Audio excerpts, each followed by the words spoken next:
মানে কেইটামান এতিয়ালৈকে কোনোবাই এইবিলাকত পথাৰত নামিলোঁ মোক মানে ইনচাল্টে কৰিলোঁ বহুতে ভাবি পাইছে 2 মিলিয়ন ভিউজ হৈছে বহুতে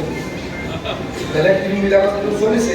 মোৰ ফেচবুকতে 2 মিলিয়ন ভিউজ হৈছে কিন্তু কমেণ্ট ছেকশ্যনত দেখিলোঁ বহুতে মোক গালি পাৰিছে যে নাটক আৰে মই কি নাটক কৰিলোঁ মই অলপ ক্লিয়াৰকৈ কওঁ মই বাইদেউক কৈছোঁ যে মই বহু বছৰ পথাৰলৈ আহিছোঁ সৰুতে মাৰ লগত গৈছিলোঁ মই বহু বছৰ অহা নাই সঁচা কথা নাই কিন্তু এতিয়াতো ফিল্মত মই যাবই লাগিব নালাগিব কওঁ কিন্তু কেতিয়াবা আপোনালোকে গম পাব মই এজন ভাল খেতিয়ক মই এজন ভাল খেতিয়ক মই তলে তলে কৰোঁ মনে মনে কৰোঁ মই মানুহক দেখাই পেলাই নকৰোঁ মই এজন ভাল খেতিয়ক মই প্ৰগ্ৰেছিভ কৰোঁ কিন্তু মই ভুল কথা নাপাওঁ কিন্তু যিকেইজনে কমেণ্ট লেখে তেওঁলোকে একো কামেই নকৰে দাদা হয়তো নাপাওঁ যে মোক ইনচাল্ট কৰি কিয় পাৰে কিয় হেৰিলৈ গৈছে পথাৰলৈ গৈছে নতুন নাটক কৰি খেতিখন কি হৈছোঁ কাৰণে গৈছোঁ হয়নে নহয় কিন্তু মই খেতিয়ক হয় এতিয়া মই গাড়ীতো গৈছোঁ যে মই নিজে খেতি নকৰোঁ বাইকটো মই চিৰিয়াছলি দিছোঁ যে মই বহুত দিনৰ পাছত পথাৰলৈ আছোঁ সৰুতে মা দেউতাৰ লগত গৈছিলোঁ আজিকালি মই নাহোঁ কিন্তু কৃষিমন্ত্ৰী যেতিয়া মই পথাৰলৈ আহিলোঁ